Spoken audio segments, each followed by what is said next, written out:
What's going on, people? We are Tottenham TV. The silly season really is upon us, people. 2 here we goes already, and it's not even June yet. What the hell is going on at my football club? It is just nuts right now. Is that the first time ever? Must be. Like, I don't even remember once ever having a here we go in May. I'm sure it's happened before, but I just don't remember it. But it's nuts. Look, it is 2 free signings at the end of the day. But yeah, we're rocking and rolling. Andy Robertson and Marcus Senesi looks like they're through the door. Look, we have had here we go fumble before, so maybe we shouldn't walk before we can run. But positive steps, people. Positive steps. And the rumour mill has just been in complete overdrive. There's so much going on. There's so much to talk about. And we have got an action-packed stream for you guys today. But before we get into that stream, we have got 400 people in the live chat early doors. So big up to each and every one of you. We have got OK Jersey sponsoring the stream today. So big up to OK Jersey. They really are unbelievable kits. Look at this. This is an absolute steal, mate. 15 quid. And it's a 10% discount as well. You can't get 10% anywhere else on any other channel, people. 10% discount for OK Jersey. They've got all the World Cup kits that you want, Tottenham kits, any other kit, all around Europe. They really are fantastic, and I don't say that lightly. You know, I was a bit apprehensive before, but now seeing the kits, they are literally sensational. I'm loving the kits that I got. I got a couple of the training kits, and they are beautiful. They really are beautiful. And also they got kits for all 48 countries who are participating at the World Cup. So if you're looking for a kit ahead of the World Cup, for whatever country you support or are supporting during the World Cup, they got you covered.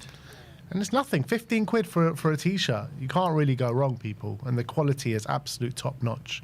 And I'm not saying it just because they're our sponsor. They really are. They are really hard to tell. Yeah, they're top quality. Top quality, people. So that's it. Big up to OK Jersey. Let's get into the Tottenham update for today. New code SPURS. Oh, the code SPURS. Yeah, sorry guys. So the code is SPURS. So don't try the old code, which was WeAreTottenhamTV. The code is SPURS. SPURS. In case you didn't know how to spell Spurs. Might be some goonies in the chat. You never know. Yeah, you never know. You never know. They do have Arsenal shirts on there as well. But yeah, let's get on to this update.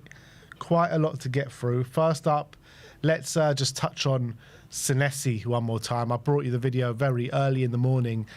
8 in the morning, we got the here we go for Marcos Senesi today. It's not like we didn't expect it coming. First and foremost, we'll get Sim's initial reaction. But yeah, he's going to sign a 4-year deal. Apparently, TalkSport claiming that Man United, Juventus, Atletico Madrid were all interested in him.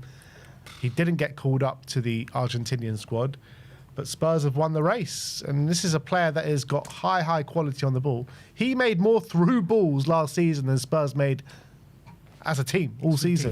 Ridiculous. He's a phenomenal player on the ball. He's one of the best, I think, centre-backs in the league, kind of with his passing ability. He's a phenomenal passer, brave passer as well. Doesn't just go for the easy passes. As you say, through balls, he's not a stranger to breaking into the final third and actually, you know, playing passes into the final third or playing a through ball. So I think it's a really smart piece of business. You cast your mind back to, I think, March time when he announced that he was leaving, or maybe it was February time when he announced he's leaving Bournemouth and going to go to a new club. Obviously, we were linked to that time, but I thought no chance we're going to get him. He's going to go to Chelsea or Liverpool or a better team than Tottenham. He's had a phenomenal season, and obviously Bournemouth now ended the season in 6th and on that 18-game unbeaten run with a really solid defensive record as well. And he was just a massive part of that.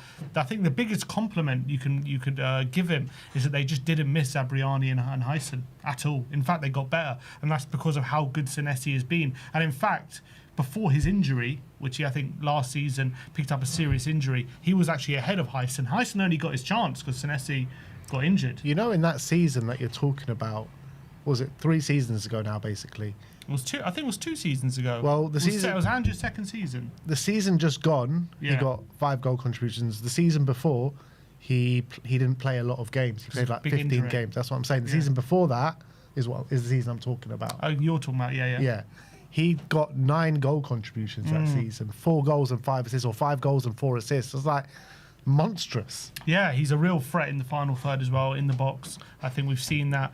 He'll fit right in, obviously. We know Romero and Van der Ven have been getting a lot of goal contributions this season, so hopefully Senesi can fill in that part as well. Considering it's a free transfer, if he was on a 3-year deal, this player is costing easily 40 million at least. So the fact that we've able to get him on a 4-year deal, beating off a lot of competition, is a really good piece of business at a decent age, you know, and for a centre back in his prime as well. And also, finally, we've got an alternative left centre-back as well to Van der Ven, which I think we've needed ever since Van der Ven came to the club. I think that's something we've really struggled with. Every time he can't play or gets injured, we're always like, who's going to play left centre-back? And are we filling in a player who's not comfortable there, or filling in a full-back there, or whatever? So we finally have an alternative. But I don't think he's come here to be an alternative, of course. He wants to start regularly. He's proven in the Premier League he's good enough to be a starter for a top six, for a team that can finish in the top 6 positions. Well, De Zerbi's already come out in a press conference and said Van der Ven's better than Senesi anyway. So yeah, I mean, it's going to be interesting how he balances that out with whether he can play them together, or whether one of them comes in and one of them goes to fullback, or one of them's on the bench and it's a fight for their position. Either way, it's a good problem to have. Having good players like Senesi. He's got a good mentality. He's been through, you know, the last couple of years, he's been through a lot of hardship with that injury, and he came back stronger than ever. He came back even better than ever.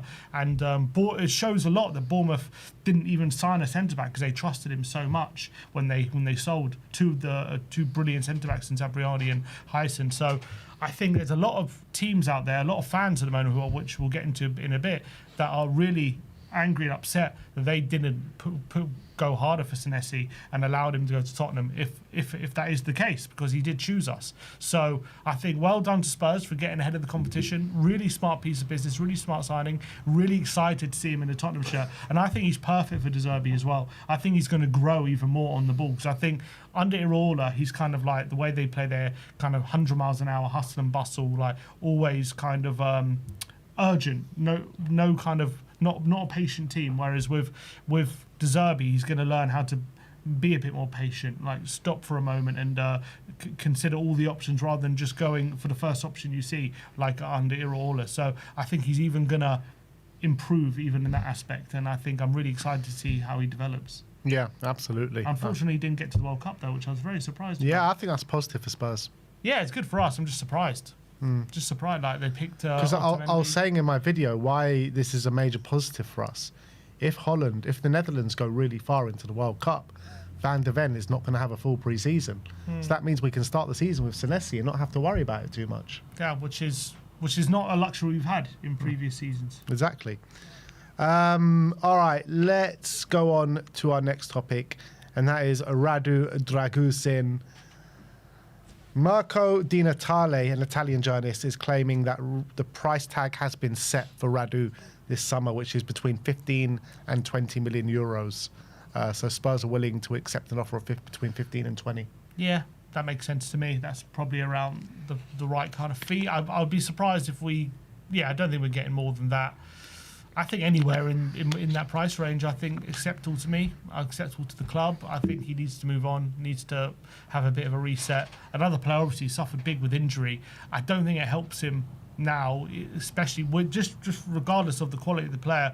If he's got this big injury and he's barely played didn't last season when he came back, and I think he needs to just get that regular game time again to get himself back up to his speed and back up to his best. So I think it's best for everyone if we part ways. Agreed. On this occasion, he's just not a De Zerbi player. He wasn't an Ange player, maybe under Thomas Frank, but I don't think he got a minute under Thomas Frank, did he? Didn't see him at all.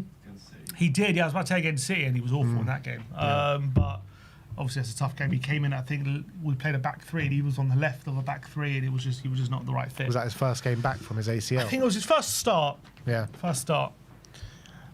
Next up is João Palhinha. There's conflicting reports on João Palhinha today. Graham Bailey is saying Spurs are hoping to conclude shortly in the permanent signing of João Palhinha. However, a bowler, not the most reliable source, but they're claiming an agreement between Sporting and João Palhinha has been reached. Sporting must now convince Bayern Munich to find a financial solution to make their transfer possible. So they're claiming that personal terms have been agreed between João Palhinha and Sporting. Yeah, it's not the first time we've heard that, so I wonder if this is being pumped out there to try and speed Tottenham up a bit. You know, put these rumours out there about Sporting to, if Tottenham are having any kind of lingering doubts, we know De Zerbi wants him. I wonder if, you know, it hasn't kind of been wrapped up yet.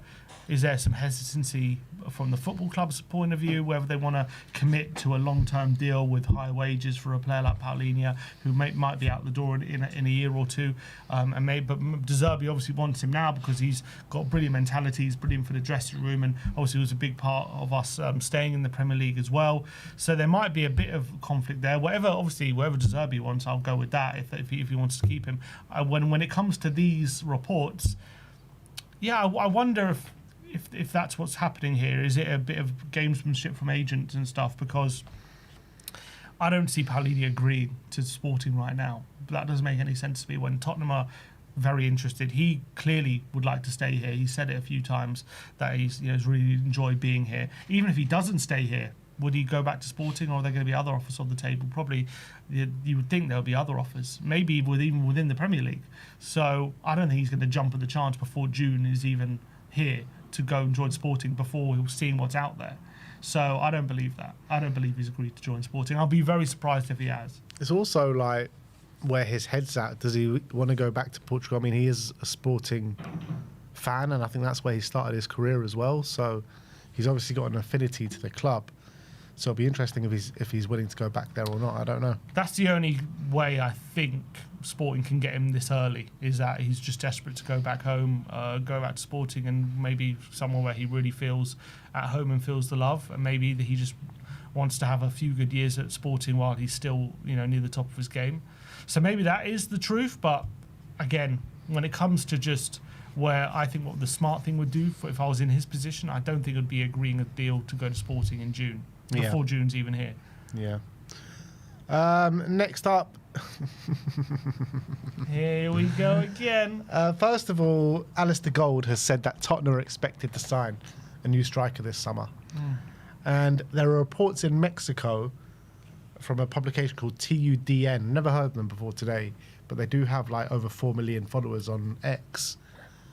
Claims that Tottenham are interested in signing Mexican international striker Santiago Jimenez. The player could be on the move after the World Cup, and Tottenham are hoping to sign him.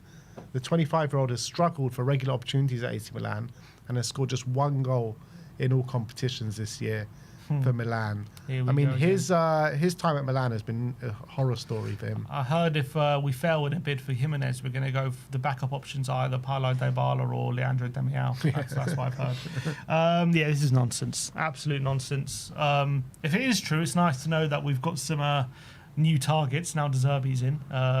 Same as this time Summerville, Senesi, Robertson, all linked with us before De Zerbi even came. So you can. Does that worry you at all? Because it's starting to worry me a little bit. I don't believe this one though. Yeah, fine, not this one, but I'm talking about the Summervilles and the Senesis and the Paulini. All these guys that we were linked with before De Zerbi comes in. This is the exact guys we're going for now.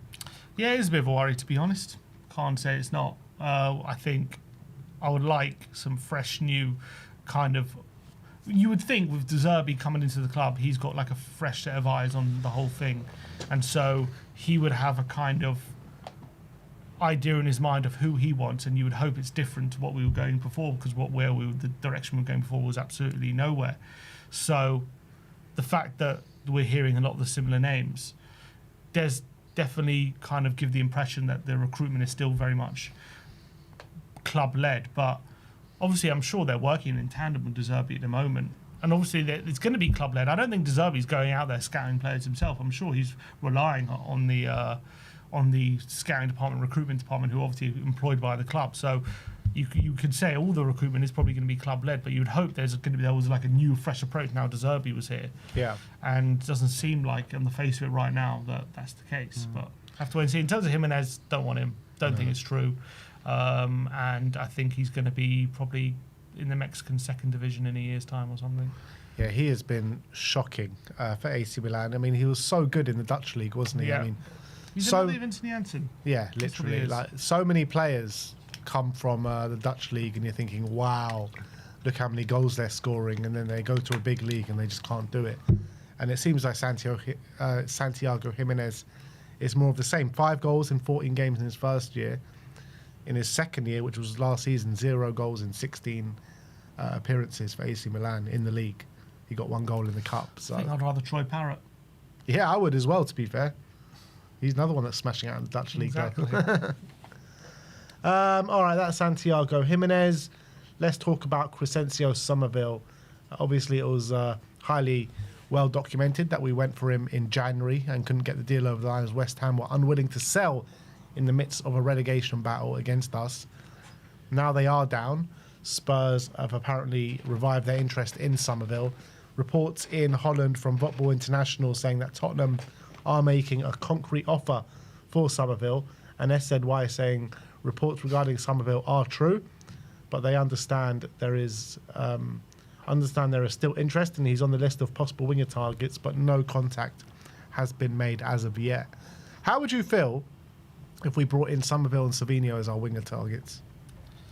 I think you'd probably have to sell or loan out Tell in that scenario. I don't mind it. I don't think it's perfect, but I do think there's Summerville, who's I think had a brilliant second half of the season. No one can deny that. I think it was a shocking first half of the season. It was a shocking first half, but you also got to take into context his whole career. He was very highly thought of at Leeds. Had a smashing, did pretty well in the Premier Leagues, and then brilliant in the Championship.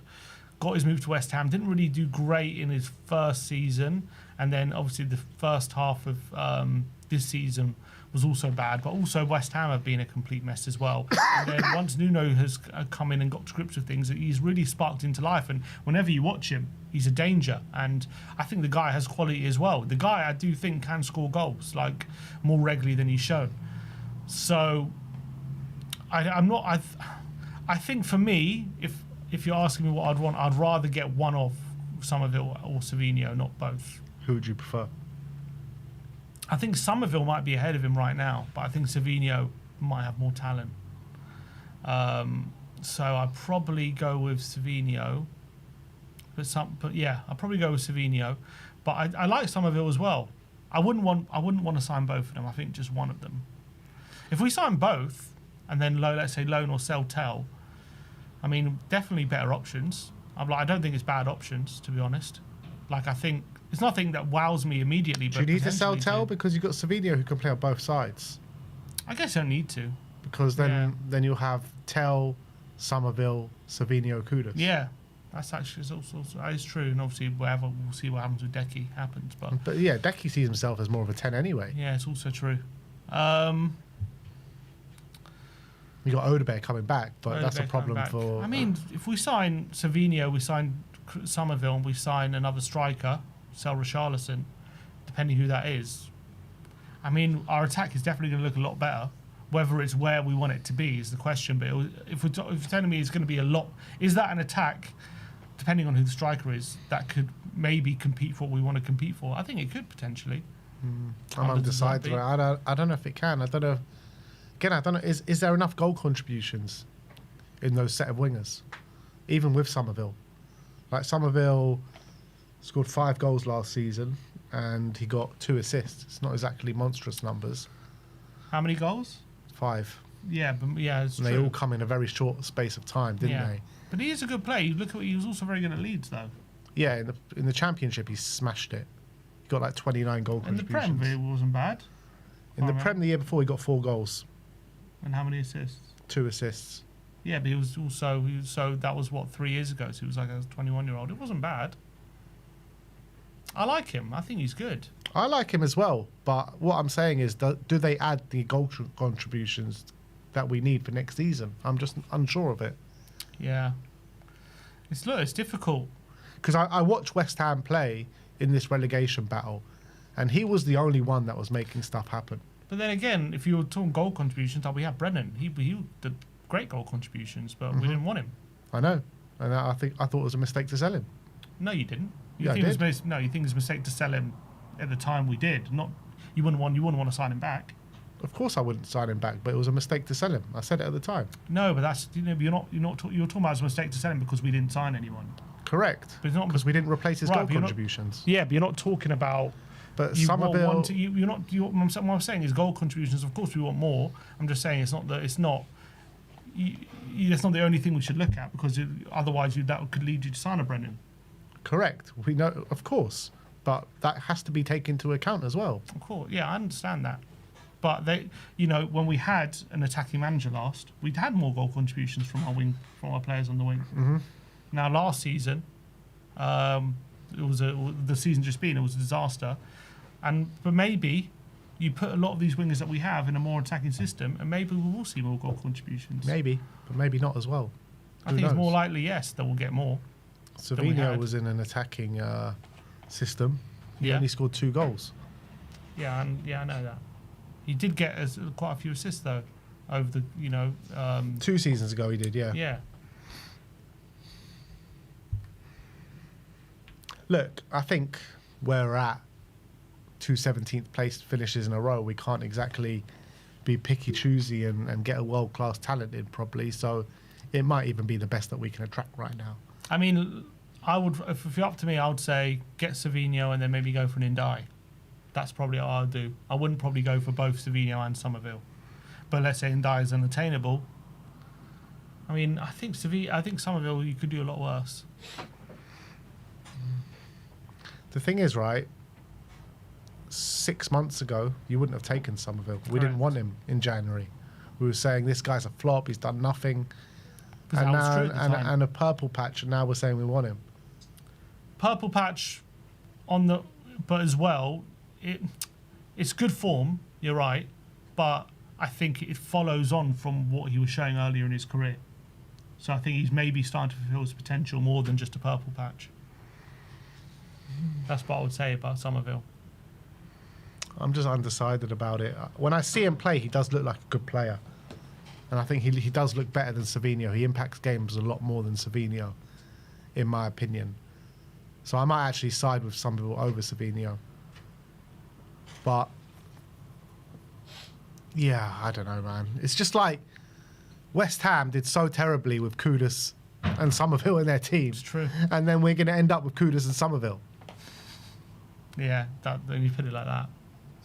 Doesn't sound great. So, I don't know.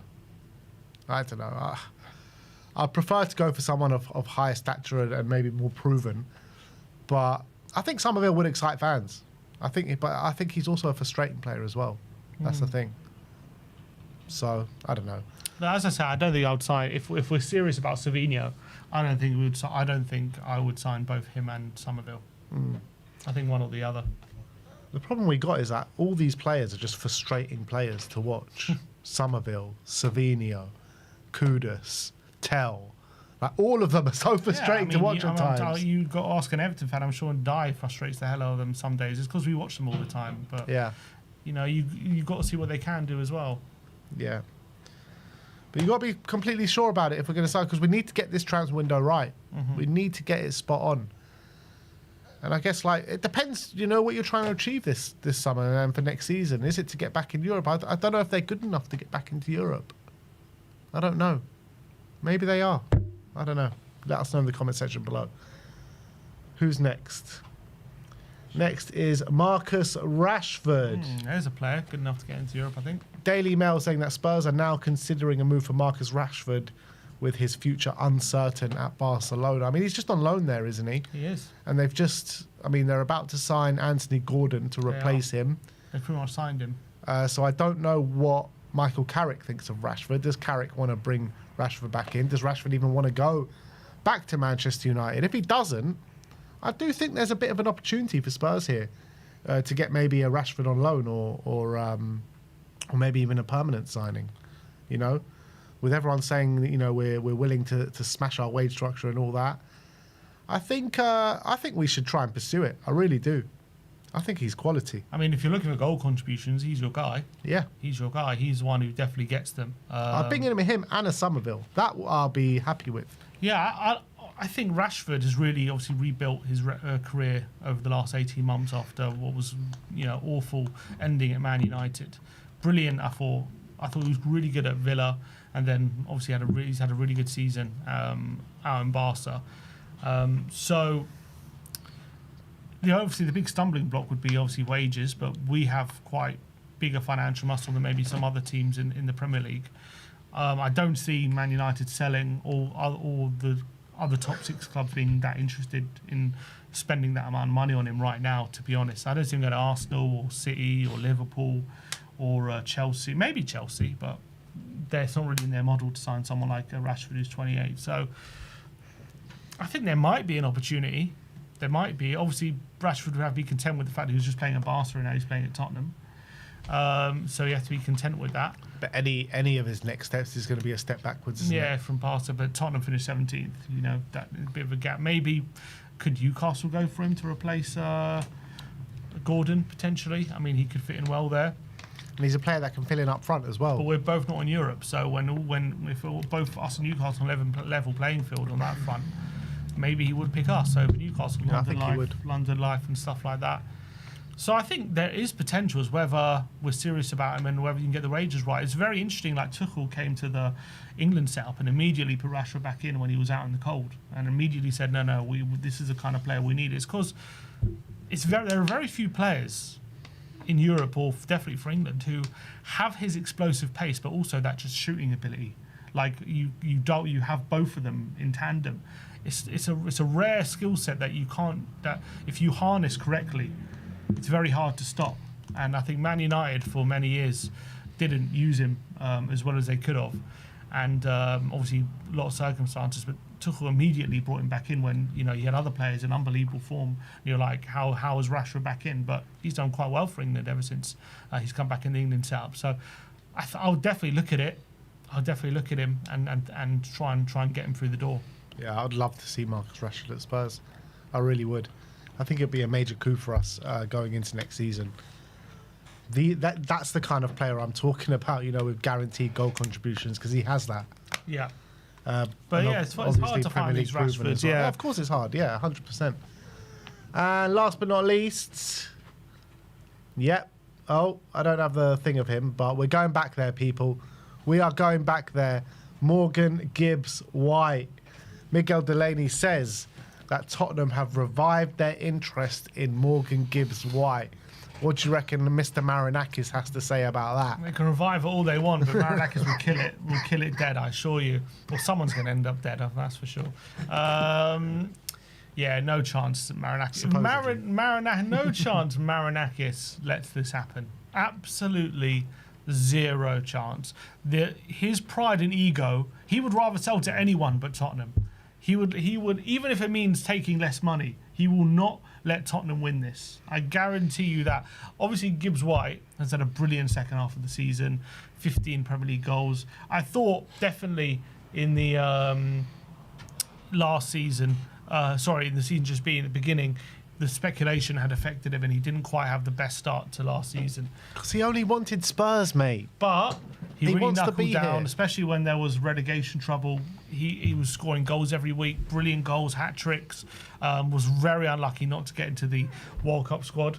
This is another target, by the way, which pre-De Zerbi, but maybe this one we can forgive if we get him through the door. Obviously, I would love him. Versatile, can play in the 10, can play in the 8, play in a few different positions. Robust as well physically. I think De Zerbi will really like him. It felt like he was single-handedly keeping Forest up. Yeah, at times. He was their star man for sure. Throughout the last few weeks of the season, he was absolutely brilliant. So I'd love him. I'd love Tottenham to get him, but I feel like Marinakis would take a cut deal just to not let Tottenham get him. They'll let anyone else but Tottenham. I'm sure he would come if Marinakis would let it, but I don't know if he will. So is there going to be? There's no release clause in his contract anymore, is there? They probably took it out. Doesn't matter if there was one. Or unless, yeah, I mean, he wouldn't let Tottenham activate it. That's for sure. Maybe there's a secret release clause. Yeah, there's maybe. Another secret. Anyone know? Anyone know out there? There's another secret. Spurs just keep adding 10s until the release clause is met, and then just meet the release clause and get him through the door. I would just love to see the look on Marinakis' face if Gibbs-White joined Tottenham. It would be a great day. It would be a great day. But I'd love to see him at Tottenham. I think this guy's fantastic, man. He really is. explosive, unbelievable shot. Got that grit to him as well. Yeah, I mean, if only we got him last summer. But look, I think he's desperate to get out of Forest. It's just about how he's going to get out of Forest. The way he handled that situation, it disappointed me a lot last summer. Because Gibbs-White could have pushed it, could have pushed for it. He could have done. Could he? Well, he got pressured by Marinakis, didn't he? Yeah. Marinakis not going to kill him, is he? Look, I'm not going to say anything. I'm just saying I don't want to get on the wrong side of Marinakis. That's all I'm saying. Yeah, you saw him in the basketball game. He ain't afraid to. I know, but throw a few punches. Yeah, if you're a Premier League footballer, surely you can be a bit more firmer with him. You know what I mean? It's just a bit ridiculous. I don't think there's any chance we can get. I think we pissed off Marinakis too much last summer. But the thing is as well with Gibbs-White, with Forest not in Europe, I think last season, there was a little bit about him that was like, okay, if I have to stay, it's not the end of the world. We're in Europe and maybe we can kick on from last season. And I had a great season anyway. But now they're out of Europe, there's not that incentive for him to stay another year. And maybe one might push for it a bit more than last summer, potentially. There was interest from Man City last summer as well. I wonder if Man City kind of revived that interest. True. That could be a possibility too. Yeah, I wouldn't be surprised. Yeah. Well, anyway, that is your Tottenham update for today. Let me know in the comment section below your thoughts regarding all the news stories that we have spoken about today. Another quick mention for our sponsors, OK Jersey, people. Get your jerseys 10% off. This is an OK Jersey special. We just got a big parcel from them as well, and I'm telling you, top quality. Top quality. The link and the discount code is pinned to the live chat. Discount code is SPURS, 10% off all your World Cup jerseys, Tottenham, any Premier League team, all around Europe. Jumpers as well, windbreakers, there's lots of stuff on there. They've got all the Tottenham training gear, the long sleeve ones, and they can also do custom kits if you contact them. Yeah, do custom kits as well for you. I know people that have got their kits made, especially special made kits. So I'm telling you guys, for just £15 for any shirt that you want, this is the one that you want to go to because they are brilliant. They really are. The code is SPURS for 10% off. Link pinned to the live chat. So get your OK jersey today. All right. Now, we move on and we're going to look at how the internet did react to Spurs signing Marcus Senesi. Very interesting reactions doing the rounds on social media today. First up is Gary Ward. He says, Marcus Senesi completed more through balls than any other defender in the Premier League in 25-26, which was 10. Tottenham as a team only completed 8 throughout the entire season. Thomas Frank, you got blood on your hands, man. You have blood on your hands. But I think that's emblematic of Senesi as well. Like, I think he likes a line-breaking pass, but he'll also go for the big, over-the-top through ball or through pass through the whole midfield if he thinks it's on, and he's got the quality to do it. I mean, 8 through balls for a defender. He must be top of the league for that. It's more than under any defensive player. There you go. So that goes to show his passing ability, not just bravery to play it, but also the quality to execute it as well. So he is a top passer of the ball. Are you worried about his age at all? 29 years of age? No. 29's a good age for a centre-back. Yeah, I agree. Humphrey Pato. This is a long one. Was this a Chelsea fan? He's a Chelsea fan crying. He says, I've been crying to Chelsea for 2 months now. Sign Marcus Senesi. Please sign Marcus Senesi. Tottenham clearly know exactly what they are getting. They know he's a top defender and available as a free agent. That's the painful part for me. How did Chelsea allow this opportunity to slip away so easily? Seriously, I'm still shocked thinking about it. Maybe a lot of Chelsea fans don't fully realise what we may have just missed here. Senesi is aggressive, composed on the ball, experienced and fits modern football perfectly.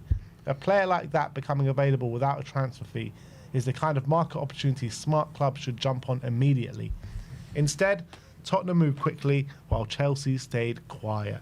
And this is what frustrates me the most. Chelsea didn't even need to compete the whole deal immediately. Just contact the player, let him know the club is interested, stall the situation while waiting for Xabi Alonso to officially take over and shape the project. This is literally what serious clubs do behind the scenes. You don't sit back and watch rivals move freely for quality players who you could easily attract. Now Tottenham have secured him, and honestly, fair play to them. They acted fast and took advantage of the situation, but I still wonder why players always seem so quick to rush to Tottenham. Maybe they sell the project well behind the scenes, who knows. Congratulations to Tottenham, though. Says congratulations, but sounds very salty. It sounds quite bitter.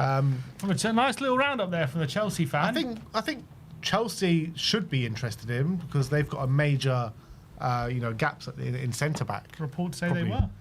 Well, yeah. I mean, reports say they were. Just saying, maybe the Tottenham pull is stronger. You ever thought of that? You ever thought of that? De Zerbi ball in full flight. He could envisage it.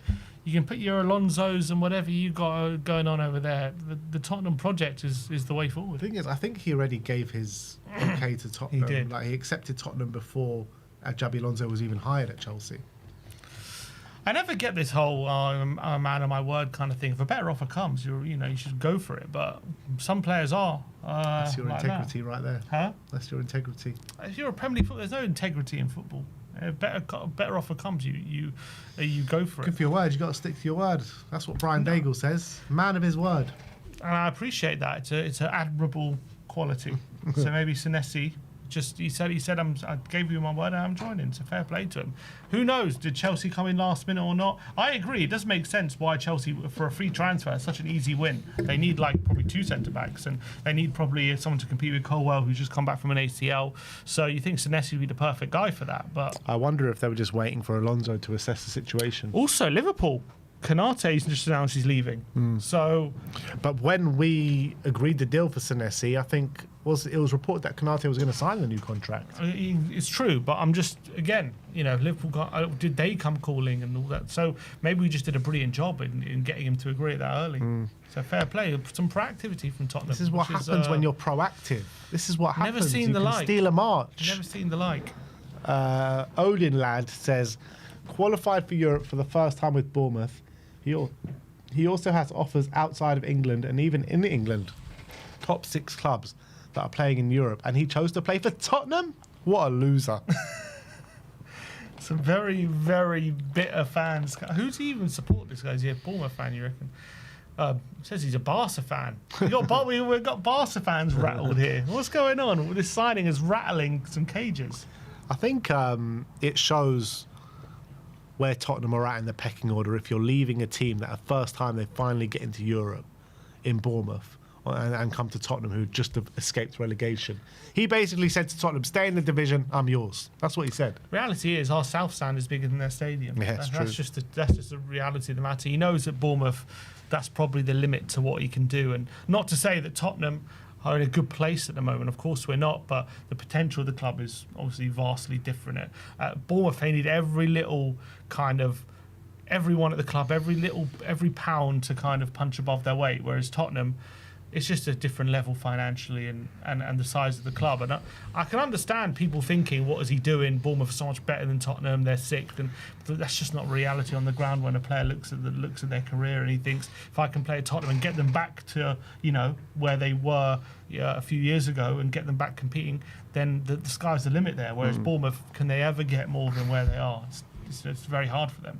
Yeah, I feel like when teams like Bournemouth or like Brighton or these teams in the kind of mid-table to lower mid-table kind of get Europe for the first time, it's not such a big pull, in my opinion. I think they're still seen as that same club. They've just somehow got into Europe.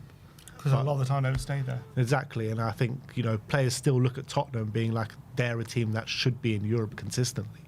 And will be in Europe consistently over the last 20 years. This is just a period in time where they're not, basically this is a period in time where they're not in Europe. Bournemouth and them lot, it's a period of time where they are in Europe, where it'll all revert back to the norm at some point. Exactly. So at the end of the day, the top 6 pool is unmatched.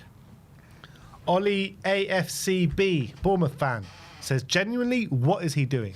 just confirmed the Europa League with Bournemouth, and now he moves to 17th place Spurs, whose manager pulls their pants down in training. I can't understand this. London is only 2 hours from Bournemouth anyway.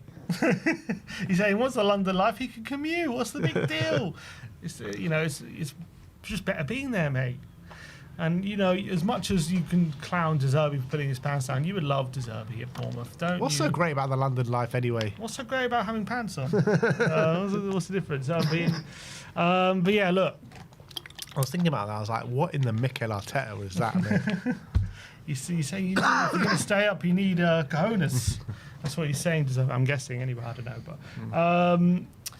yeah, if you're a Bournemouth fan, look, we had the same thing. Do you remember when we had, to a different extent, but like Kyle Walker, we finished above Man City for 3 years in a row, 2 years in a row, and yet when Man City came calling for Walker, he went for 50 million. I remember we were sitting there like, why would he go there? We're better than them. We got onto something. We've been above them for the last 2 years. But at the end of the day, Walker knows if he goes to City, higher wage, and also if they get things right, they could actually win the league. Mm-hmm. Whereas you're at a period at Tottenham where they are getting it right and they're still not winning the league, and they're still, they're doing well. Don't get me wrong, they're in the race, but they're not quite at the level to actually win the league. But he knows he goes to a club like City and they do get it right, he could win lots of trophies, and that's exactly what he did. That's the reality when you're comparing Tottenham and Bournemouth. If Tottenham get it right, we can compete for a lot bigger things than Bournemouth can. Yeah, but Senesi is looking like his manager is literally said, look, I've got Europe, there's nothing more I can do here. That's also true, yeah.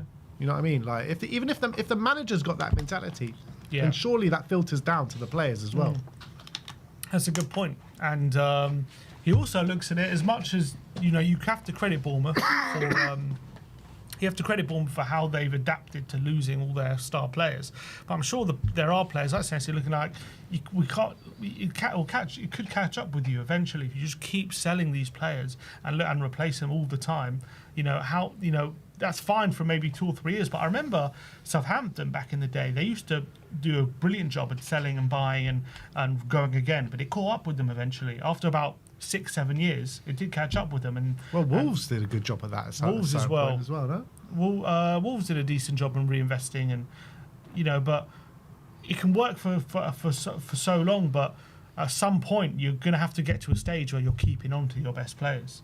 Otherwise, I think it catches up with you, and it's hard to keep going again and again every single time. Yeah. FPL MCFC Man City fan says, "What a signing this is! Arguably taking a step down, giving up European football. No matter what you think, you cannot compete with the big six pool, unfortunately." And there you have it. Yeah, exactly. I mean, taking a step down in a sense that Bournemouth are a better team right now than us, but I don't think he would see this. I don't think Senesi sees this as a step down in his career. No, I think he sees it as a step up. Yeah, exactly. FPL Raptor says, "Think this is a brilliant signing. Not quite sure how Spurs have managed, but fair play." There you go. We literally agreed this deal when we were in the relegation zone. I know. I don't know why everyone's so shocked. It's so true. We looked like we could even go down, and he was like, "If you stay up, I'm going to stick with you." But yeah, everyone seems very suitably impressed with this deal. Louis Football says, "I honestly don't get this at all. Is London really that attractive to players? No, but Tottenham is." Exactly. Yeah. Well, he will next season because we got no European football. Yeah, you're right about that, actually. It's a good point. I think how much of a pull is London? Do you remember Madison?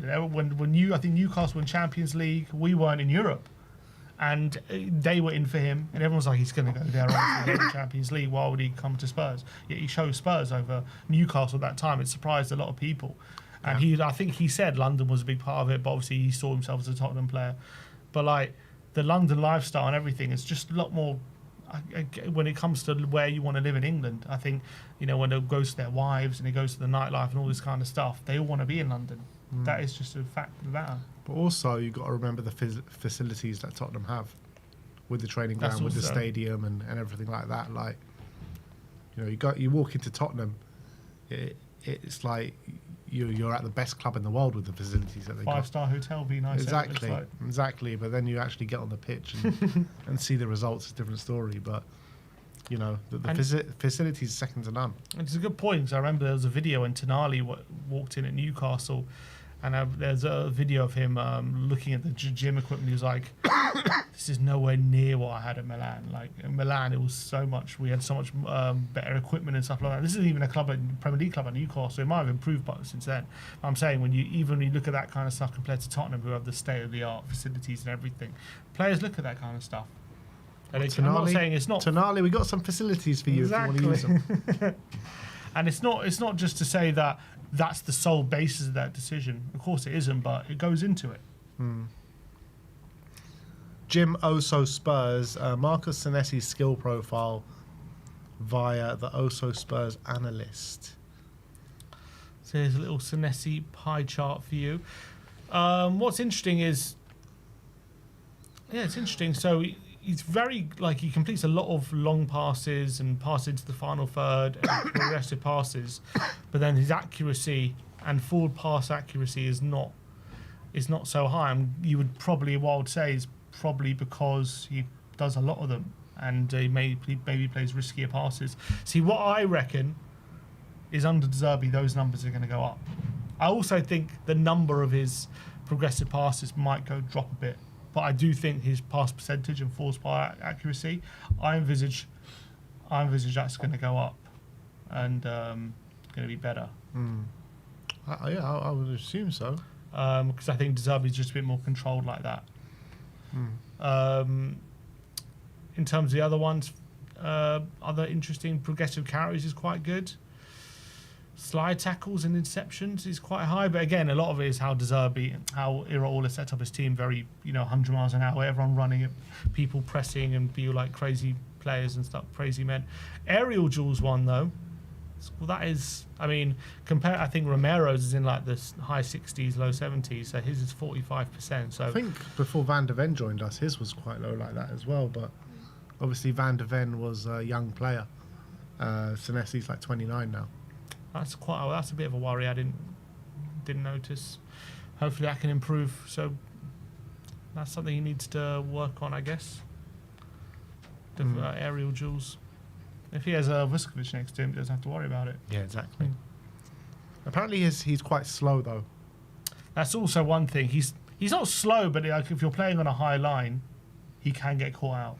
Like he's not the quickest recovery. Yeah, I was listening to Lily White Lab, and he's saying like if we sign now Senesi's in, we can't go for Van Hecker because they're both not quick enough, and both of them in a high line is a recipe for disaster. I actually think Van Hecker's deceptively quick, but then you got Van de Ven there. Yeah.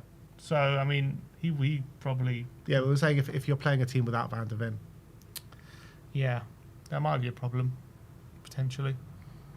Something you'd have to work on, De Zerbi. But then I think if you had Van Hecker and Senesi, you have a team that would be so good at keeping the ball from the back. Yeah. Might control the game but on then with like the ball. balls over the top could be an issue. Squawker saying Marcus Senesi completed more through. So we've been through that one. Miss Tottenham says this stat might make you think he's going to be a starter with De Zerbi with the conversion of Van de Ven to left back. Senesi, is that Senesi? Is that what he's? I think it means Senesi. Yeah. Senesi was the player who played the most line-breaking passes in the Premier League last season, at a rate of 9.3 every 90 minutes. Yeah, and you can see there Senesi's at the top, Trippier is second, but Van Hecker's third, Rodri fourth. I think Romero. So you got basically a lot of the best passers are on this list. I think there's a reason for that. And for Senesi to be sitting he's a lot top of better it. pass than Romero. Well, that's the number of passes, not accuracy. Oh, right. I think we know. I think under Frank and Tudor, there just wasn't any option for Romero to pass to. I would say for a lot of the time. Do you think Romero's a better passer than him? I do. Yeah. I do think he's a better passer than him. Not by much, but I do think he is. All right. Well, that is the Senesi Reacts. Let us know your thoughts in the comment section below. Once again, a big up to OK Jersey, 10% off all your jerseys. You can get all your World Cup jerseys, Tottenham jerseys, Premier League, across Europe. top quality stuff as well. It's not like all the other rubbish that you can get over the internet these days. This is top pucker quality. Pucker quality. You wouldn't be able to notice the difference. It's really good stuff. Exactly. I'm a shoe into Enoch as well. So, yeah, so big up to OK Jersey.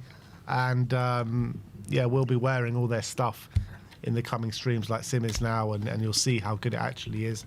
But I was gobsmacked when I opened my parcel. I really was. So, yeah, the link is pinned to the live chat. 10% off. The code is SPURS, people.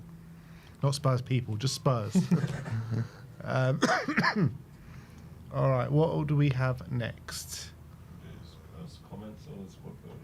All right, we are going to be taking a deep dive into the Spurs squad. So as you can see on the screen to the left of me, is it your right? You're looking at the right, but it's the left of me, is the Ola squad with all the options. So you obviously got 3 goalkeepers there. Anyway, we're going to be looking at position by position and seeing who's going to go, who's going to stay, what we need to do this summer. Yeah, and we're going to kind of build what I guess we're going to incorporate. Yesterday we did a keep, loan or sell. We're kind of going to incorporate that and kind of see what's left, what kind of how much business do we actually need to do this summer, and maybe as well look at how much money potentially we've raised with the players that we're intending to sell, and would that be enough to fund what could be a big summer for us? So we've already added Robertson and Senesi because they're pretty much done.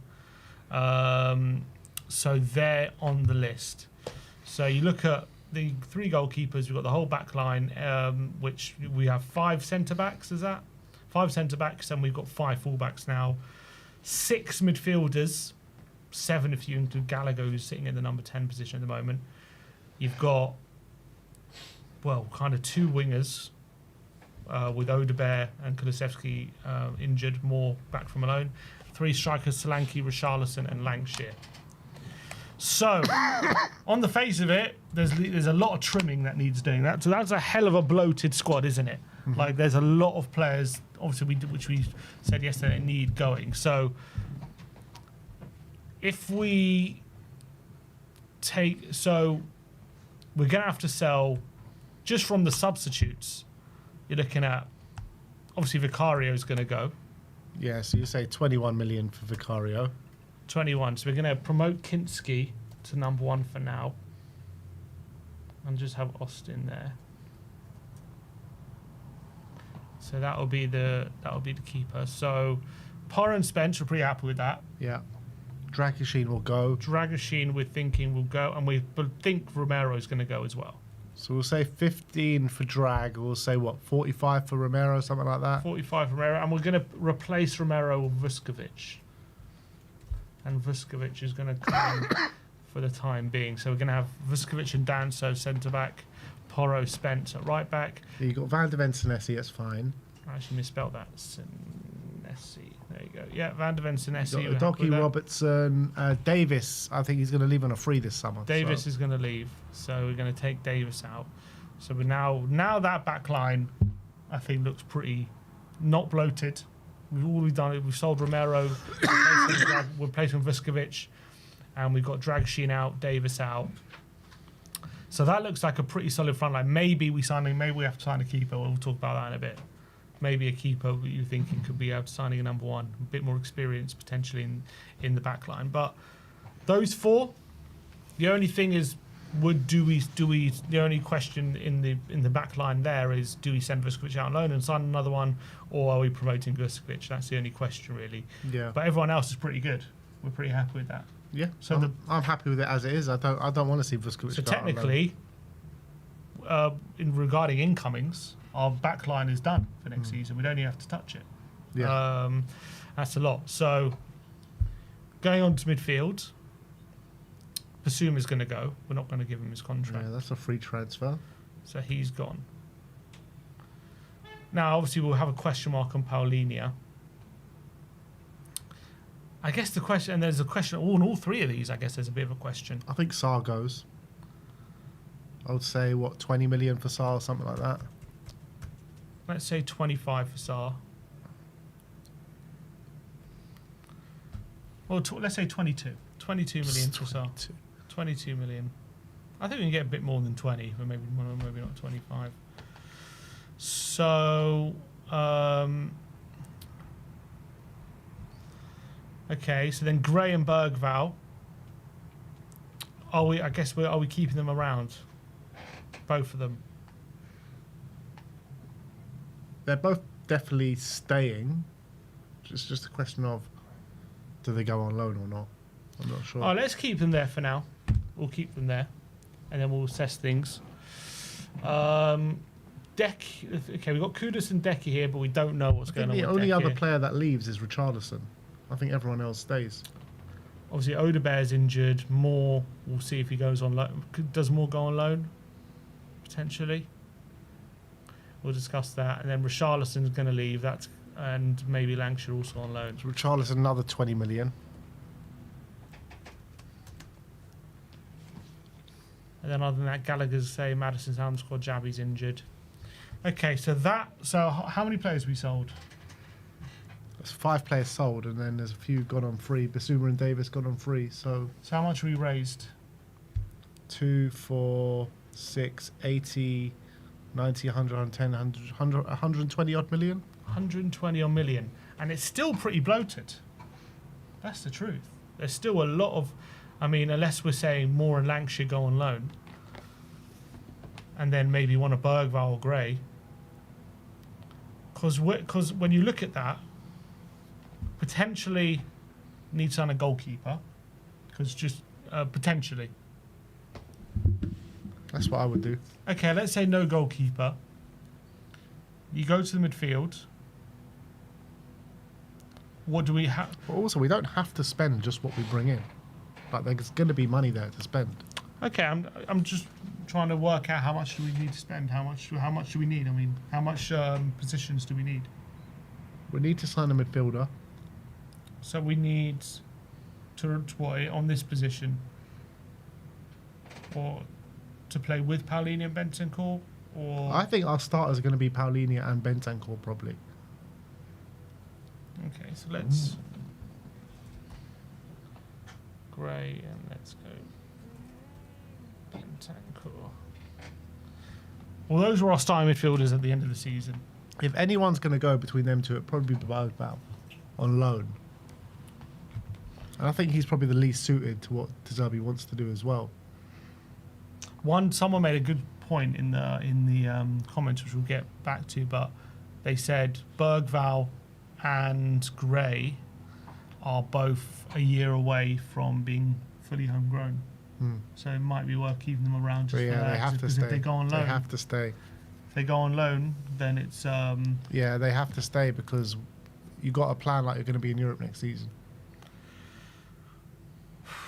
So if they both stay and we have 2 midfielders, how many midfielders... And we've got Gallagher there who could also play back. How many midfielders are we actually going to sign?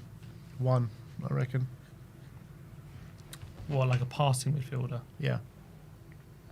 Okay. Okay, so we sign like a passing midfielder, let's say like a kind of Adam Wharton, Locatelli kind of type, something like that. Someone that kind of ilk. Someone that kind of ilk. How many players are there of that kind of ilk? Well, apparently they tried to get Locatelli when they're at Marseille, and he decided at that time to stay at Juve. But maybe with And who was at Marseille? Oh, and De Zerbi was at Marseille. De Zerbi was at Marseille because he played under he played under him at Sassuolo. So maybe there's something to be done there. We know the chairman of Juve just said they're going to have to sell some players because they're not in Europe. Okay.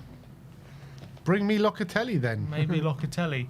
So I don't know how to do this. Let's say we're keeping Paulini on a permanent. That's 25 million.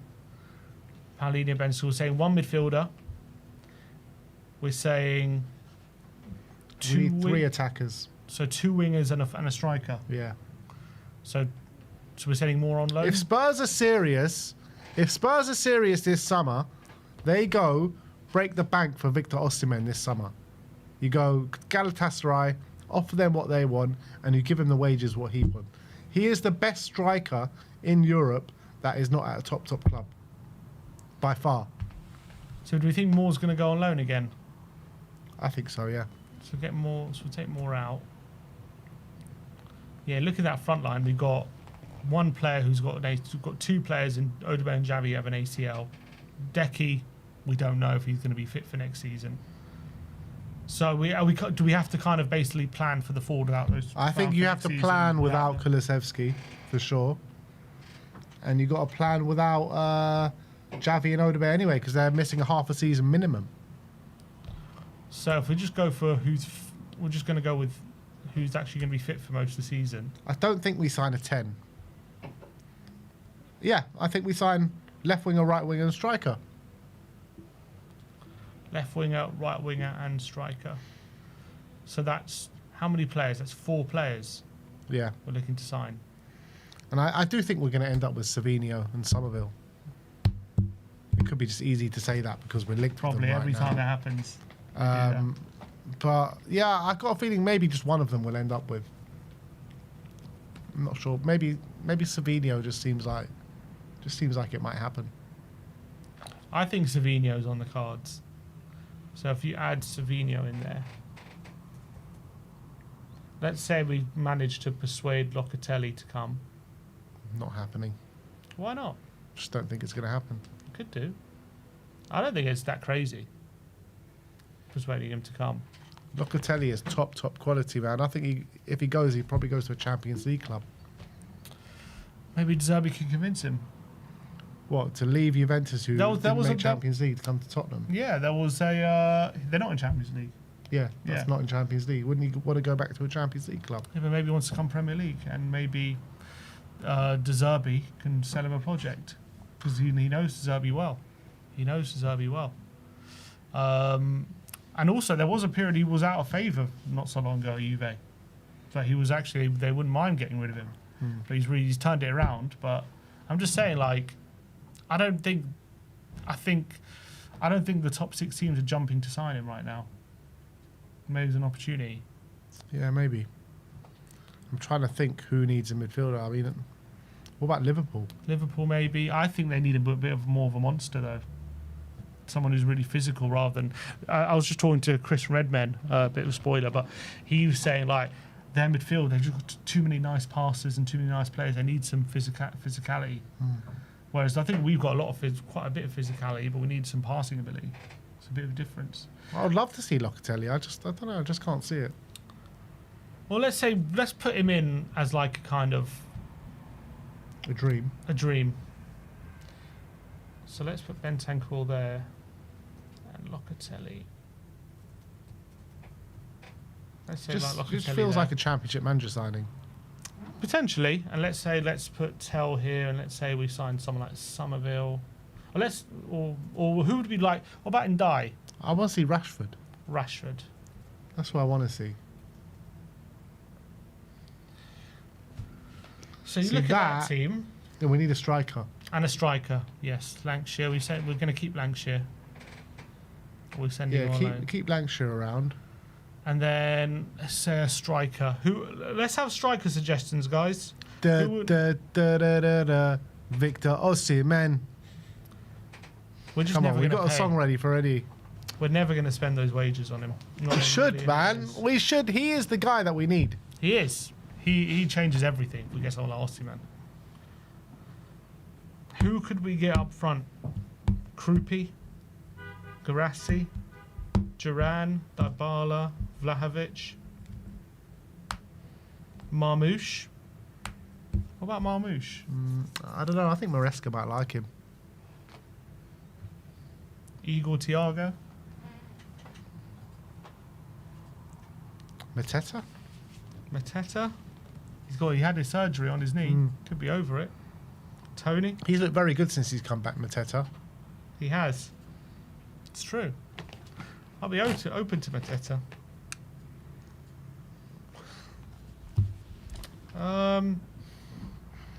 You know what?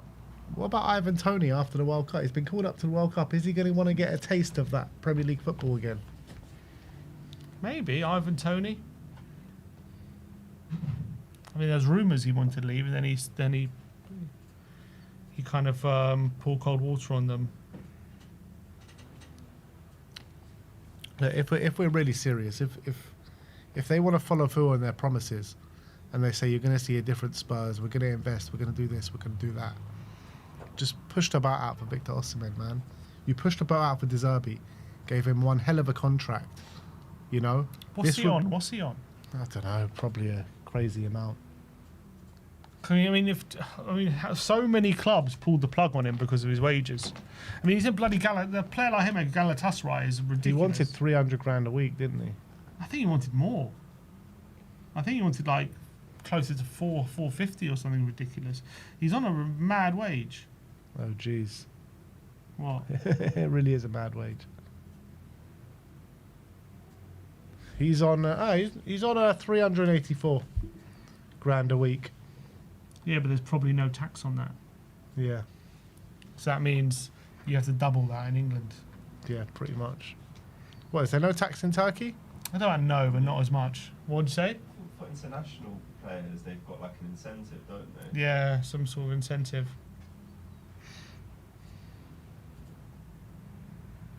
He's earned his money now. Does he not want to tie a shot at the Premier League?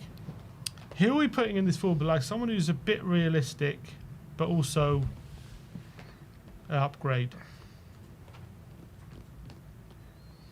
Let's put Osimhen there. But I think Osimhen seems really Osimhen big. is never going to join Spurs. Darwin Núñez, no chance. Openda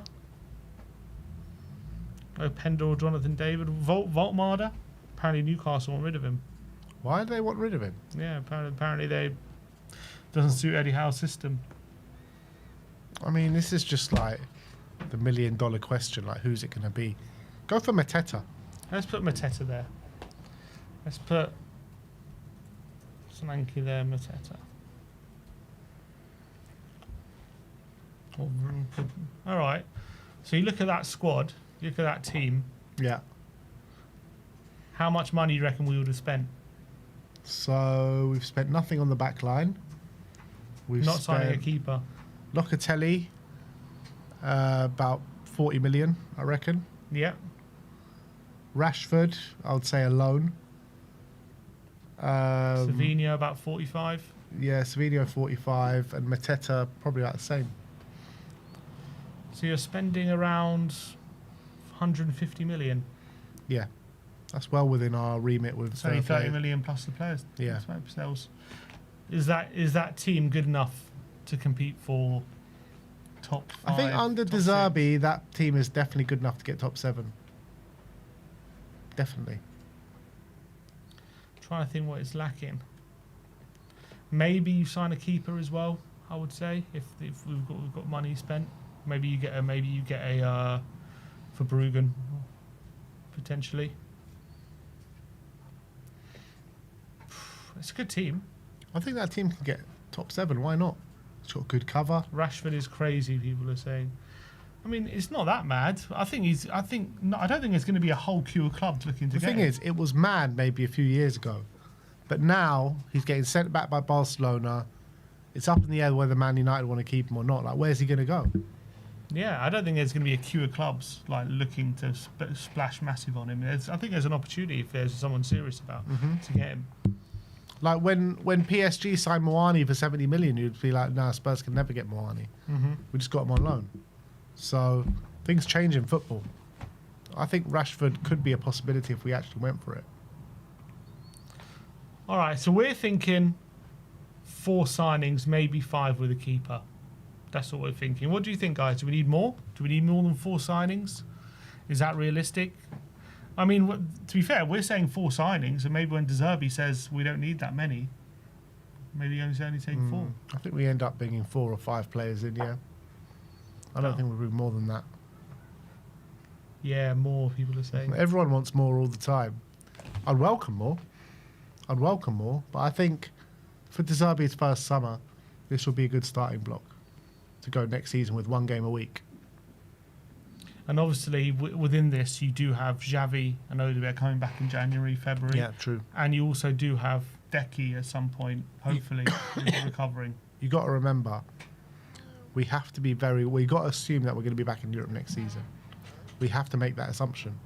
And we got to plan the squad accordingly. We don't want to get in the same mess that we got into this season.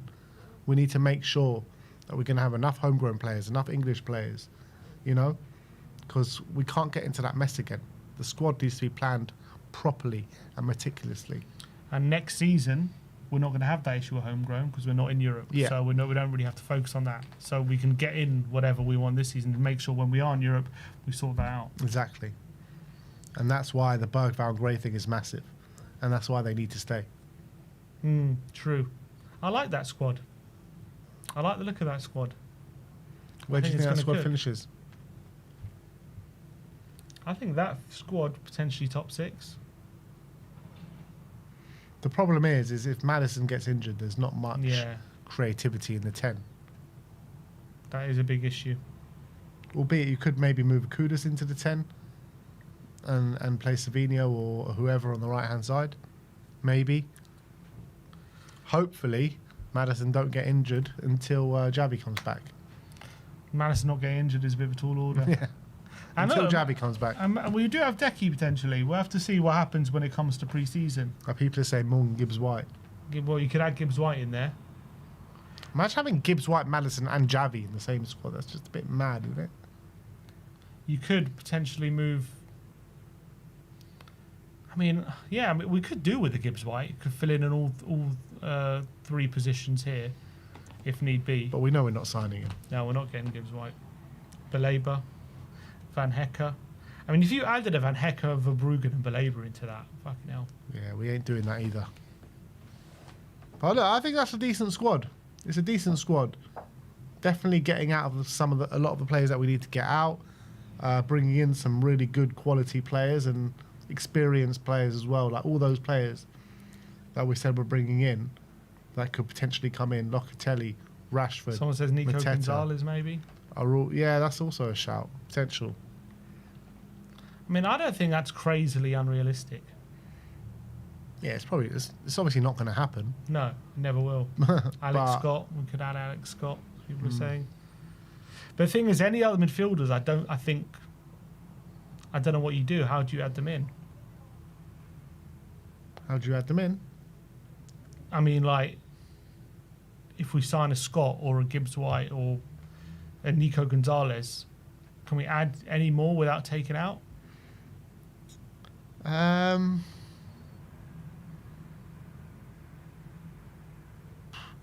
depends if any of these guys... Probably not, because none of them are really versatile to play anywhere else. The Gibbs-White, I think you can add him because he's versatile to play in many different places. So maybe a Gibbs-White. If you sign a midfielder that can play elsewhere, I think it's possible. But if it's just a specialised midfielder, then probably not. I'm saying if it's an Alex Scott, I don't think you can sign Alex Scott without taking one of those out. Yeah. If we are keeping Bergvall and Gray, that is. Alex Scott should be counted as homegrown. 100%. He's fully coys. All right, well, let's hope for a big summer. It's going to be very interesting to look back on this maybe later, who we have signed, and thinking what we... Look back on it, how wrong we actually got it, like every other time we do transfer predictions. Well, this isn't transfer predictions. This is more like what we think we need. Yeah. We're not really thinking... I don't think we're going to sign Locatelli, Rashford, Mateta, or... Well, I think Savinho we will, but Locatelli and Rashford, I don't think we're going to sign those two. And Mateta? I don't think we're going to sign Mateta either. We were linked with Mateta. We made a bid for Mateta. We were linked with him in Jan, weren't we? We made a bid for him. Did we? I'm pretty sure we did. Did we not make a bid for Mateta, or am I going crazy? I swear we made a bid for him. I think there was links, like French links, I remember, but it was not... So I don't know how serious they were. Did Spurs not make an offer for Mateta? And then he had his knee injury, which scuppered it. I can't remember. Maybe you're right.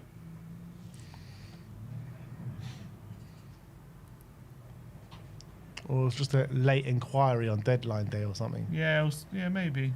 That sounds about right. Tottenham tried to sign 50 million Mateta. Yeah. Anyway.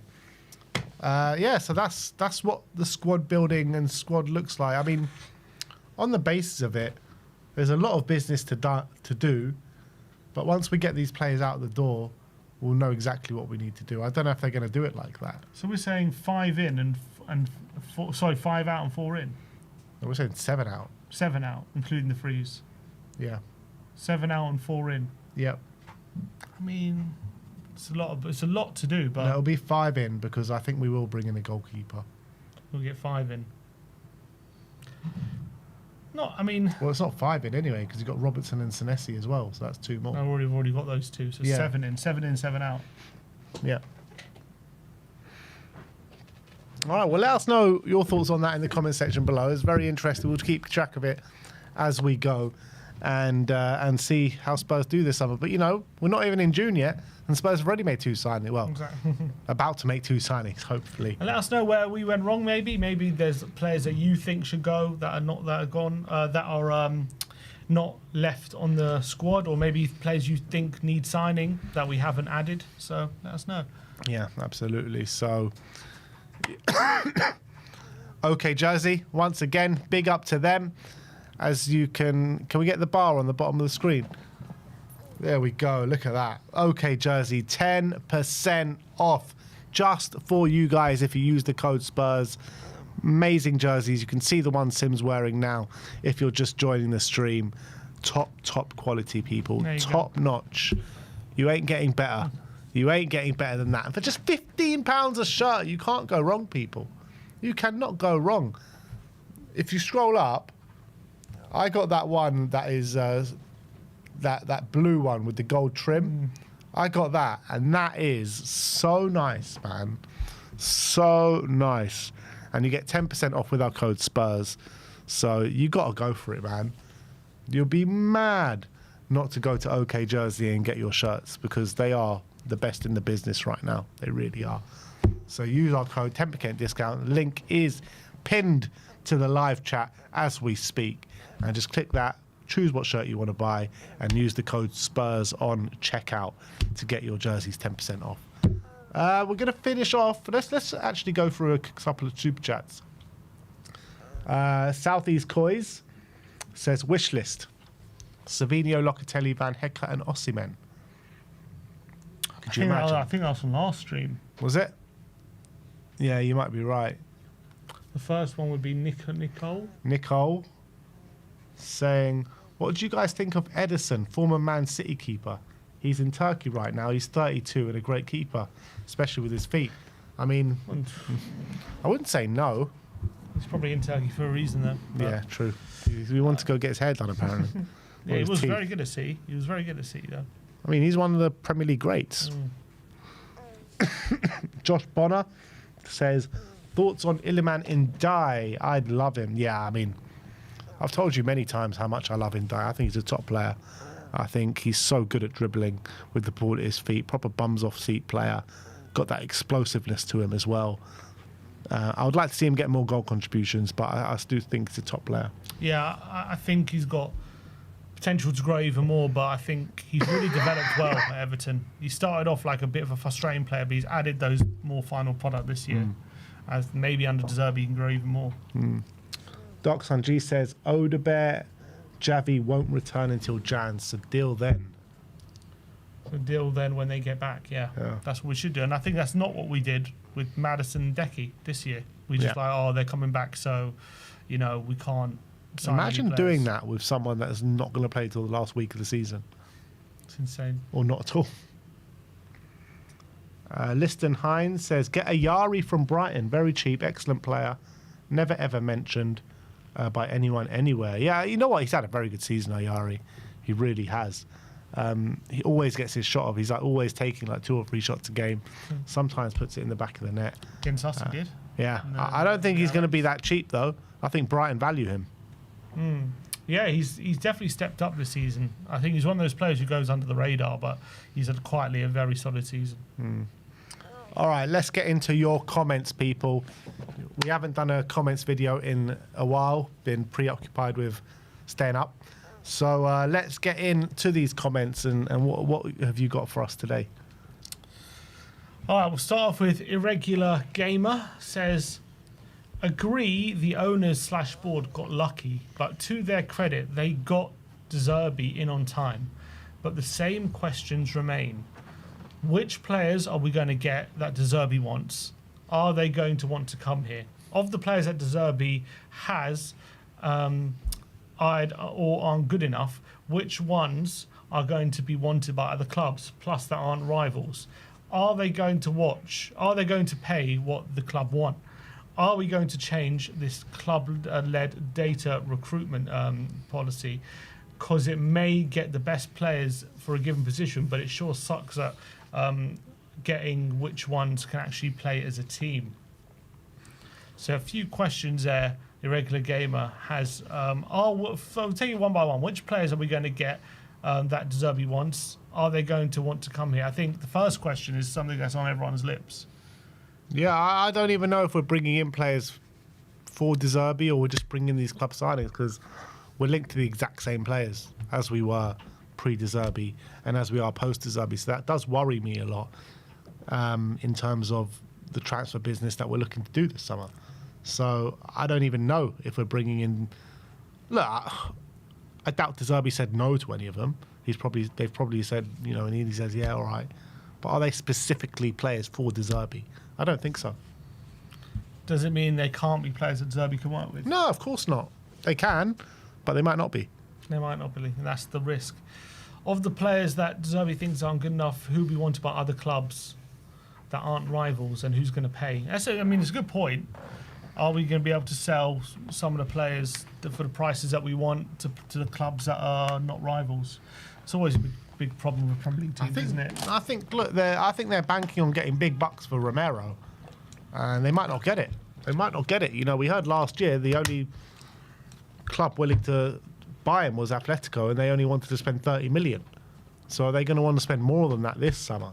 Like, who's going to spend the money that we actually value him at? And we value him at probably a lot more than like 50 million. I reckon we'll be willing to take about 50 million this summer. I don't think anyone comes in for 50 million. Yeah, I don't know whether Atletico or Barca do. One of those teams. Barca are just spending 70 million on Anthony Gordon. They're not spending another 50 million on Romero, I'll tell you that. They might do. Apparently they're spending 100 million on Alvarez. Well, there you go. Well, they got money from somewhere. Yeah, it's not going to happen. Are we going to change this data-led recruitment policy? We need to, because it's not the right data we're looking at. It's gone to shit ever since we announced we're going data-led. The recruitment has been awful. Mm-hmm. I think the problem with the data-led approach sometimes as well is sometimes maybe there's a player that can improve you, but the data, doesn't conclude with that. And so if the data says, well, none of these players that can improve you are available, well, then you end up with nowhere, and you end up not signing. Whereas Harry Redknapp or someone would maybe take a cheeky punt on someone. Yeah, but you've got to learn how to use the data correctly and get the right people using the data. I'm not sure if we've done that. Also a good point. Thomas Hobbs says, what do Savinho... Thomas Hobbs. He says, what do Savinho, Kudus, Kulu, Odebear, Tell, Moani all have in common? They don't score goals. Please don't make the same mistake as last season. We need to add goals to this team. That's what I've been saying. We need players that can come in and score goals. We don't have any goal scorers. Any. Literally. I mean, but before, scoring goals wasn't the main issue when we did have an attacking manager. Yeah, first of all, we had Son. We had Son, but in his second season, he wasn't scoring that much. Still got our most goal contributions. In all competitions, but in the Prem, he got 11. Look, yeah, we had Son. Okay. Yeah, we had Son and Brennan Johnson. He wasn't the only one scoring. Son and Brennan Johnson got the lion's share of everything. And we were creating more chances and scoring more goals. That was it. I think... We had more quality. So Johnson's more quality. He knows how to put the ball in the back of the net. But is he a better player than some of the players he mentioned? It's not about being a better player. It's about knowing how to score goals. I think these players can score more goals. I just think we needed a better manager. I needed a manager who's going to create more chances for these players. Better system. There's no proof to suggest that. Yeah, when we have more attacking managers, it was because Brennan didn't score as much. Did he? He barely played. Exactly. Well, when he did, he wasn't scoring as much. Well, he scored his first 2 games of the season and then barely played after that. So you're saying if he would have played, he would have scored the same rate? I think so. I don't think so. Maybe not the same rate as what Ange had him at. Definitely, no, not the same rate at all. But he would have scored. Probably scored more than what we were scoring. I just think we need more quality. I'm not saying we don't. I'm just saying a lot of these players are judged very harshly because of this period that we've been through. I think they're a lot better than they've shown in front of goal. I think they'll score more goals. I'm confident of that. Obviously, we do need more proven quality. I'm not denying that. I'm just saying I don't believe none of these players can score. I just don't believe that. They can score, but can they score enough that we need? That's what I'm saying. Not every player needs to score 10 goals, but we need a couple of them. Like Arsenal, not every far forward player scored loads of goals. They had Gyökeres, but who else? But they're able to share it around a lot. We're not. Yeah, so maybe we need to do that a bit more. Well, I mean, we did. We had Van Romero and Van de Beek. Well, the only players scoring for us were defenders. Yeah. Our midfielders didn't score any goals. Yeah. Our right winger didn't score any goals. Our left winger didn't score any goals. Our striker didn't score any goals. It was just Van de Beek and Romero. Yeah, because of how we were set up. Yeah. Yeah, that's why. But even when we were set up in an attacking team, like it was still just the bulk of it was all Sonny and Brennan. And we know they can score. I actually think Solanke had a pretty good goals ratio when he was under Ange. What was his? I think he got 16 goals, didn't he? 9 goals, 3 assists in 27 games. Yeah, in 27 games, 1 in 3. I mean, still, he was injured quite a bit, but in all competitions he got 16. Wasn't terrible.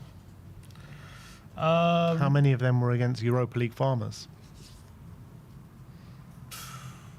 Got one against Boda, got one against Frankfurt.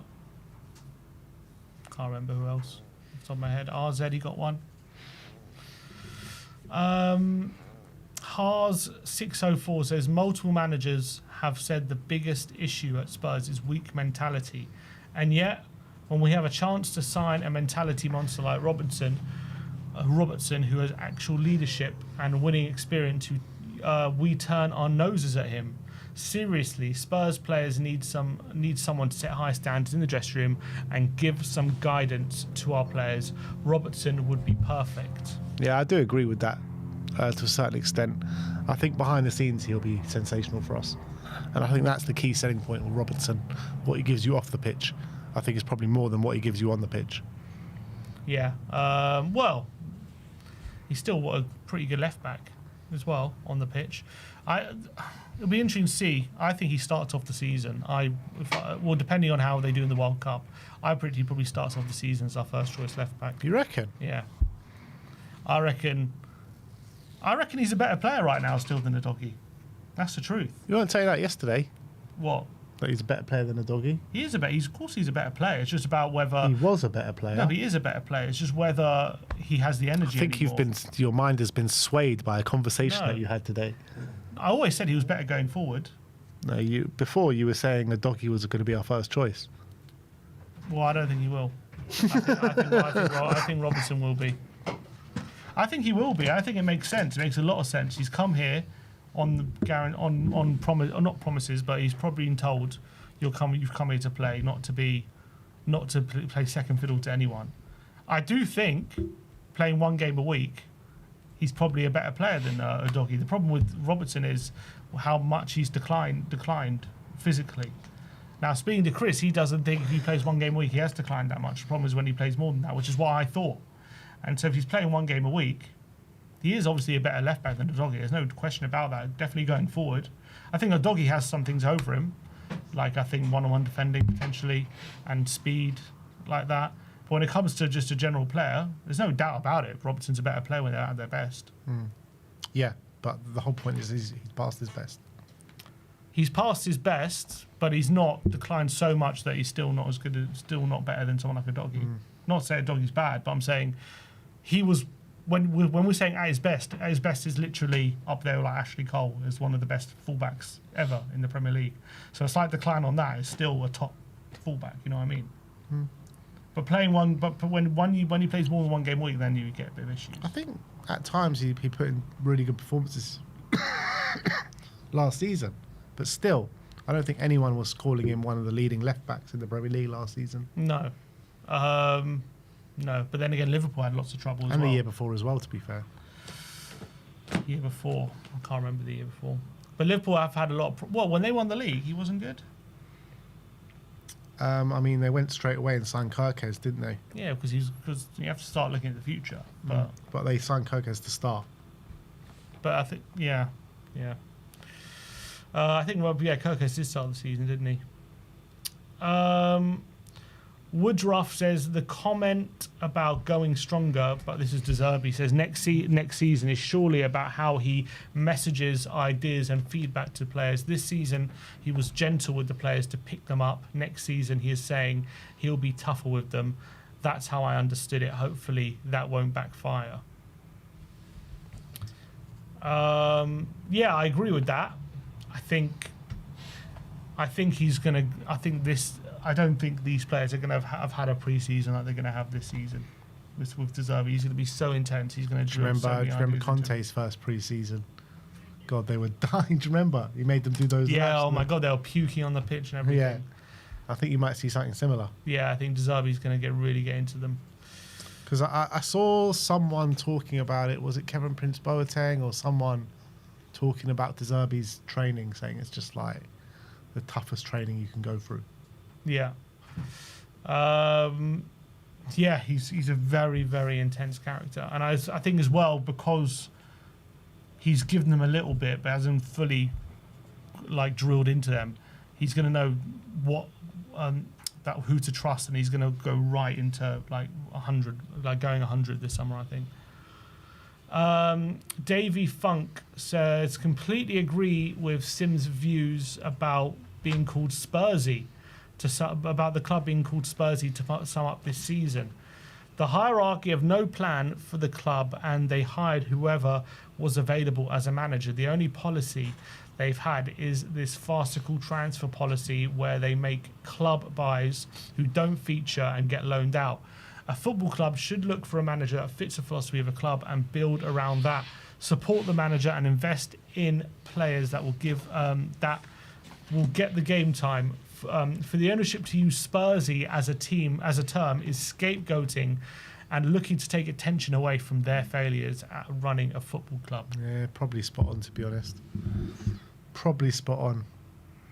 Apart from agreeing with Sim, no one should ever do that. But everything else he said, I think is spot on. It is a bit mad to me that De Zerbi's come in from a Thomas Frank era. They're polar opposites manager, but the transfer targets are the same. Yeah, something smells funny. You know what I mean? Doesn't make sense. Something's a bit off with that. I hope it's just I don't know. God, I hope something's changed. How does that make sense? How are transfer targets the same for Thomas Frank and for De Zerbi? Doesn't make sense. They're all club signings. You know what I mean? It's the same bullshit every summer. Same bullshit. And it's fine. I'm happy bringing in these players, and I'm happy to get players over the line, but I just don't think the planning is right at this football club. It hasn't been for a long time, and there's no sign of that changing. Big Q says Porro gets too much hate for a player that actually shows passion. Unlike most of our other players, he's always fit and he's always available. That's true. He's probably the only one in the whole team that's been just fit and available for the past 2-3 years. Yeah, and if he has a bad game, everyone just goes in on him so hard all the time. Pedro Porro is a warrior. He really is a warrior. He's a warrior with unbelievable technical ability, probably the best technician that we've got. If Man City get him, then that's really bad news for us, particularly with De Zerbi and the way we want to play. You know, our build-up from that area of the pitch will be non-existent if we sell Porro. Obviously, depending who we sign to replace him. But you're not going to sign someone of the technical ability of Porro. It's too hard to find. We've done very well to have him here. I think we should fight tooth and nail to keep him. DJ, you never know. Maybe we can get Trent. Well, it could be available. DJ Nace says, Doggy, Robertson, Van der Ven, Senesi, Vuskovic, Danso, Porro, Spence. Great depth with a balance of experience and youth. 4 left-footers and 4 right-footers as well. Yeah, it is very balanced, that back line. I like it. I like it a lot. And it's it's refreshing to have done potentially all our business on one area of the pitch before the season's even started. Yeah, I don't remember the last time we've ever done that. And got players we actually need. We've been crying out for these players for so long. A left back and a left centre back. How many transfer windows have we gone into saying literally, we need left back, we need left centre back, and then some other bullshit happens and other positions become more of a priority. So it's great to get it done before the window even begins. Palk Kid says, I think De Zerbi means 10 to 12 of the players he had available, which is why he didn't need to change too much. So long-term injured players like Kudus, Xavi, Kulusevski, Odegaard don't count. So I think he was talking about Kinski, Van der Ven, Danso, Porro, Udogie, Spence, Bentancur, Paulinia, Gallagher, Maddison, Gray and Bergvall. So he's saying it wasn't necessarily 10 to 12 players he trusted within the squad, but he just said that he only had 10 to 12 players available who he could play, who were good enough. Yeah, I think he might be right, It makes more sense. That makes a lot more sense.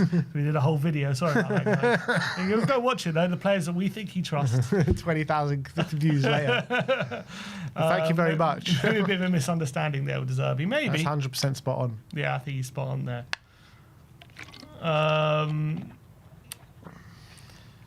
The McLaughlin crew, I think, did I pronounce that correctly? McLaughlin crew. McLaughlin.